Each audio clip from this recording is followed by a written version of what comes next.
Last night, we had probably the biggest thug in the league, Alyssa Thomas, viciously put that part of the forearm and a fist into Caitlin Clark's throat. The biggest star in women's sports. Fuck basketball. Women's sports. Excuse my French. A strike to the neck and a knee to the midsection. How did the WNBA respond? With a single game. A lone, one-game suspension for what anyone watching could see was a calculated, brutal hit. Former legendary Cincinnati Bengals quarterback is a host of Boomer and Geo, a nationally televised radio show out of New York City. It's on CBS Sports Network every morning. He called for Caitlin Clark to leave the WNBA and go overseas. Dan Patrick slamming the WNBA. Colin Cowherd destroyed them today over the treatment of Caitlin Clark. The WNBA, Adam Silver, Kathy Engelbert, there's been talk of her leaving. She should be fired. Kathy Engelbert should be... It is time to move on. And this criticism is no longer coming just from random social media users. Boomer Esiason, a former NFL quarterback and voice behind one of the country's most popular sports radio programs, is telling Caitlin Clark to head overseas. Colin Cowherd is openly calling the commissioner ineffective on national television. Dan Patrick is dismantling the league's management choices on his own show. When you have lost the main sports media outlets, when retired NFL stars are actively urging your premier athlete to leave, you are dealing with a crisis that extends far beyond the basketball court. This incident occurred during a nationally broadcast game between the Phoenix Mercury and the Indiana Fever. Alyssa Thomas, in an act the league later categorized as a flagrant foul too, made contact with her hand against Caitlin Clark's throat. That is the polished version of the story. In reality, it was a forearm and closed fist slammed into the throat of a player who has completely changed the landscape of women's basketball viewership, followed by a knee purposefully driven between her legs.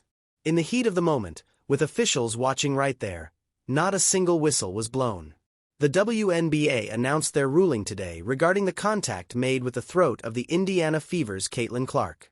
The league stated that the action Thomas committed, deemed a non-basketball move, happened with 6:52 remaining in the second quarter of the Mercury's 111-109 victory over the Fever last night at Gainbridge Fieldhouse.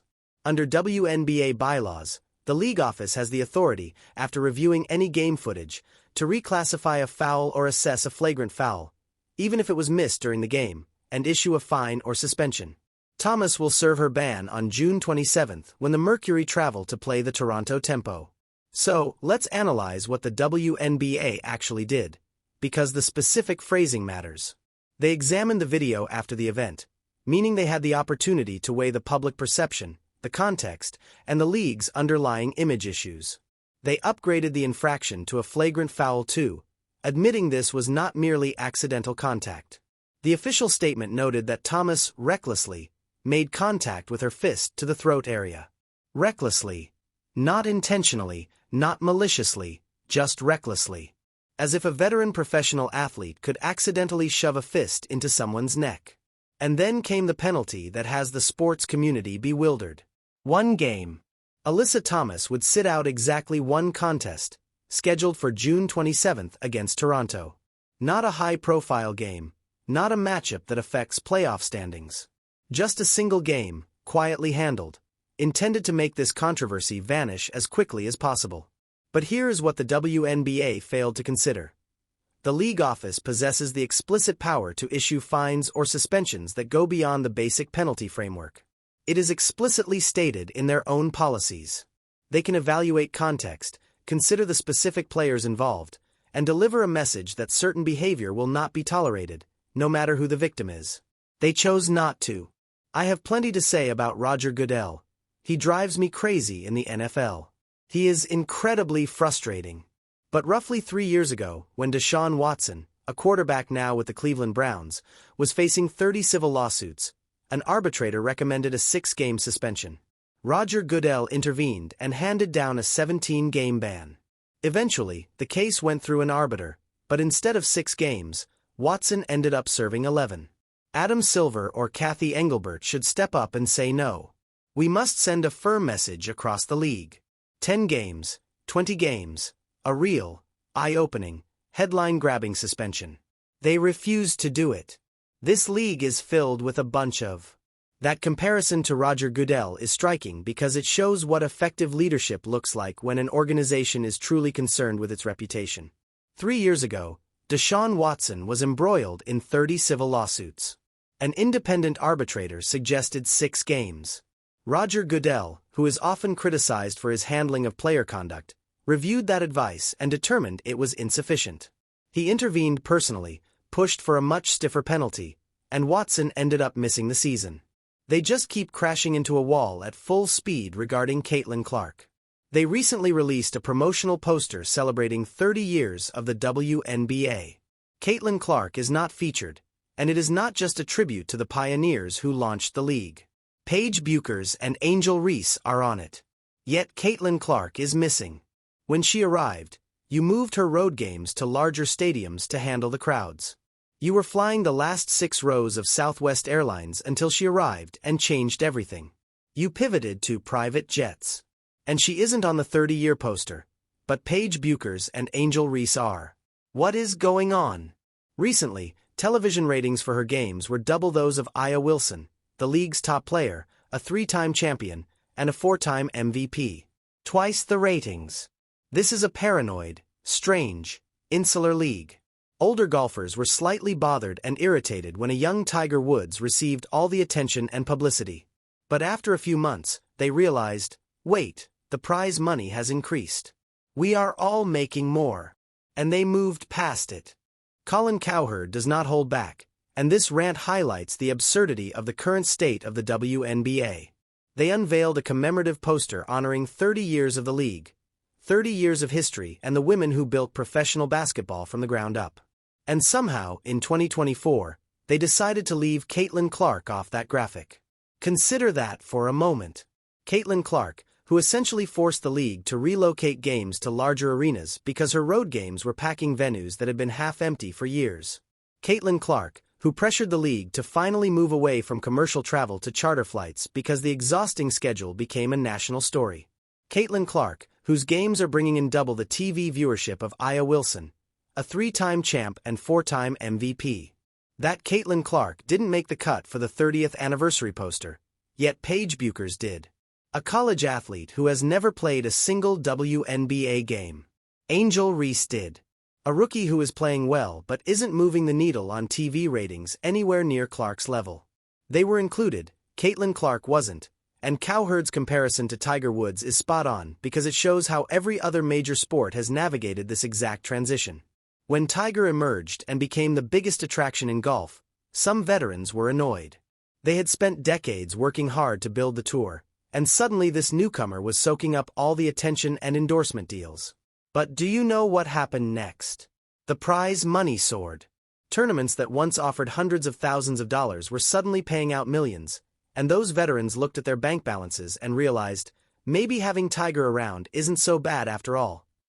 The WNBA seems incapable of making that same realization. They cannot set aside their resentment long enough to see that Caitlin Clark is making everyone more successful. They got past the Tiger situation pretty quickly. The WNBA just cannot move on. And people are very harsh toward commissioners. I am not. I think Goodell is solid. I think Rob Manfred has been on a great run for 3 or 4 years, and Adam Silver secured a $77 billion TV deal. The man is brilliant. But Kathy Engelbert, what are you doing? You aren't promoting her heavily for the Olympics. You should have been completely outraged by the game. You leave her off the 30-year poster. The refereeing is atrocious and far too physical. Way too physical. The NBA allows for grit during the finals when the season is concluding. But they want to keep their stars healthy during the regular season and the opening rounds. Why jeopardize your best content? Adam Silver and the league understand that. When you reach the finals, it is a much tougher game. Wemby, good luck. The WNBA regular season is officiated like it is the UFC. There is no eye gouging, but almost anything else goes. And she hasn't had great communication with players, according to the athletes themselves. So last night, Caitlin Clark gets a hand to her throat. Nothing is called. Here is where it becomes even more damning. The officiating in WNBA games has turned into a legitimate problem, not just for Caitlin Clark, but for the quality of the game itself. Colin is correct when he says the regular season is being called like it is the UFC. The NBA learned this lesson decades ago. You safeguard your stars during the regular season. You whistle the fouls. You stop the game from devolving into excessive violence. You ensure your most marketable athletes remain healthy for the playoffs. Then, when the finals arrive, you can allow a bit more grit because the season is nearly over and the intensity matches the significance of the moment. The WNBA is doing the exact opposite.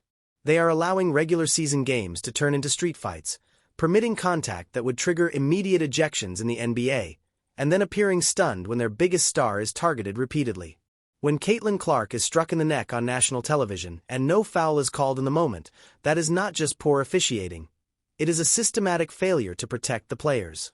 And Kathy Engelbert's communication hurdles with the players, which multiple WNBA athletes have mentioned publicly, only exacerbate the situation.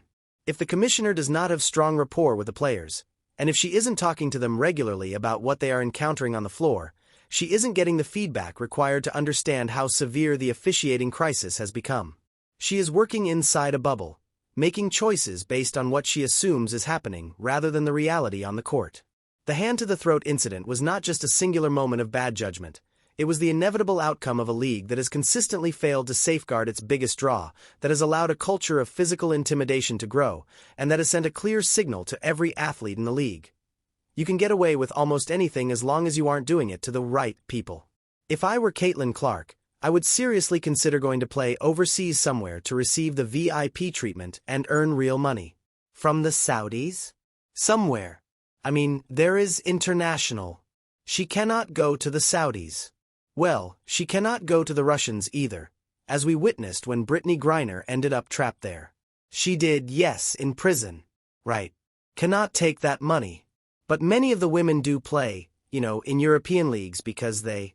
Let's be real.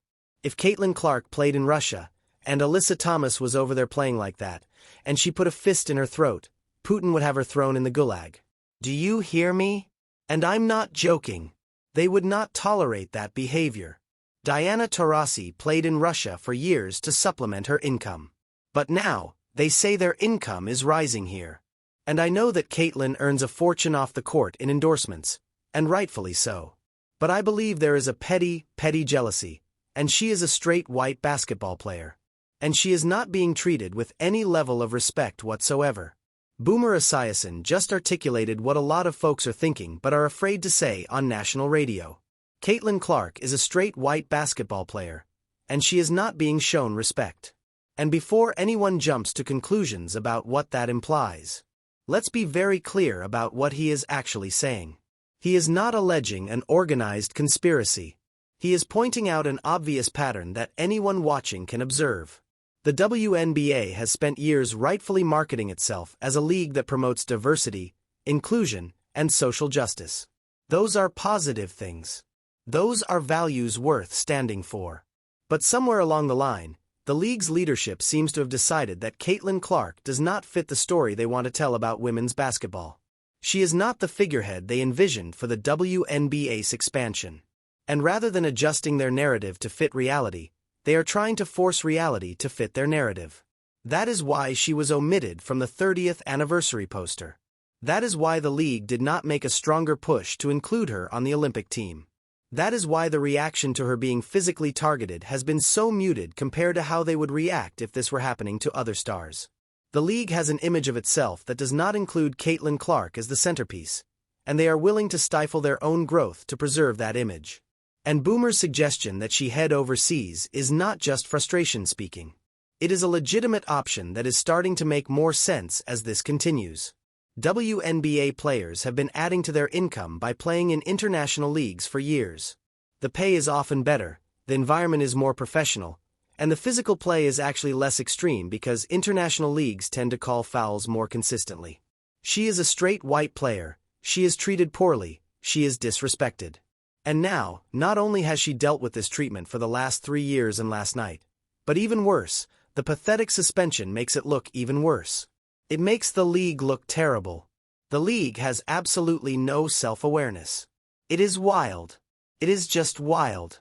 You have Cowherd essentially saying Kathy Engelbert needs to be shown the door. No kidding. One game, one mother-freaking game. I mean, wow, you bums would be taking Greyhound buses to games and staying at the cheapest motels if Caitlin Clark hadn't arrived. They should have diverted 0.5% of every paycheck across the league to Caitlin Clark into that CBA. A bunch of ungrateful bums, the commissioner included. Tell me what? The one-game suspension is the perfect symbol of everything wrong with the WNBA's decision-making right now. It is the worst of both worlds. It is harsh enough to admit that something unacceptable happened, but it is lenient enough to suggest that attacking Caitlin Clark isn't really that big of a deal. It satisfies no one, it sends conflicting signals, and it leaves everyone more irritated than before. If the league wanted to send a message that player safety is a priority, that targeting stars won't be tolerated, and that the physical intimidation must stop, they needed to go big. 10 games minimum. 20 would have been better. A suspension so severe that it makes national news, forcing every player in the league to reconsider whether taking a cheap shot at Caitlin Clark is worth possibly missing a quarter of the season. Instead, they opted for one game that Alyssa Thomas will serve against Toronto, a team that isn't a major rival, in a game that won't get significant television coverage. She will sit out, return the next game, and the whole incident will be forgotten within a week. Except it won't be forgotten, because the sports media is not letting this go, and because the fans who started watching the WNBA specifically to see Caitlin Clark aren't going to forget that the league doesn't seem interested in keeping her safe. And here is the fact that WNBA leadership doesn't seem to grasp. Those new fans? They aren't WNBA fans yet. They are Caitlin Clark fans who happen to be watching the WNBA because that is where she plays. Their loyalty is to her, not to the league. And if the league keeps proving that they don't value her, that they won't protect her, and that they are actively holding her back, those fans will follow her wherever she goes. Whether that is overseas, to a different league, or just back to watching college basketball and waiting for the next Caitlin Clark to arrive. The WNBA had a once-in-a-generation chance to turn casual viewers into permanent fans, to take all the attention Caitlin Clark brought to women's basketball and turn it into sustained success for the league. And they are throwing it away with decisions like this one-game suspension, with petty actions like leaving her off anniversary posters, and with a complete failure to read the room and understand what their audience actually wants. This league is not serious. That is not hyperbole. That is an accurate assessment based on their actions. A serious league protects its stars. A serious league understands basic marketing. A serious league doesn't alienate the mainstream sports media that is trying to provide them with positive coverage. A serious league doesn't hand out a one-game suspension for an incident that has former NFL quarterbacks calling for your biggest star to leave the country. The WNBA is acting like a small, niche league that can afford to ignore mainstream appeal, that can afford to alienate casual fans, and that can afford to let their biggest star be physically targeted without serious consequences. But they are not a niche league anymore. Caitlin Clark changed that. She brought in mainstream attention, mainstream media coverage, and mainstream sponsorship opportunities, and the league is treating all of that like a burden rather than the blessing that it is. Kathy Engelbert should be fired. That is not a hot take. That is a reasonable conclusion based on her performance as commissioner. Under her leadership, the league has fumbled almost every major decision involving Caitlin Clark. The Olympic team selection was a disaster. The physical play has worsened, not improved. The officiating is erratic at best and willfully negligent at worst. The marketing decisions, like that anniversary poster, show a complete disconnection from reality. And now this suspension, which might be the most tone-deaf move yet. Adam Silver, who oversees the WNBA as part of his role as NBA commissioner, needs to intervene here. He needs to look at what is happening, acknowledge that Kathy Engelbert is actively hurting the league's potential for growth, and make a change. Because if this continues, if the WNBA keeps making choices that drive away the mainstream audience Caitlin Clark,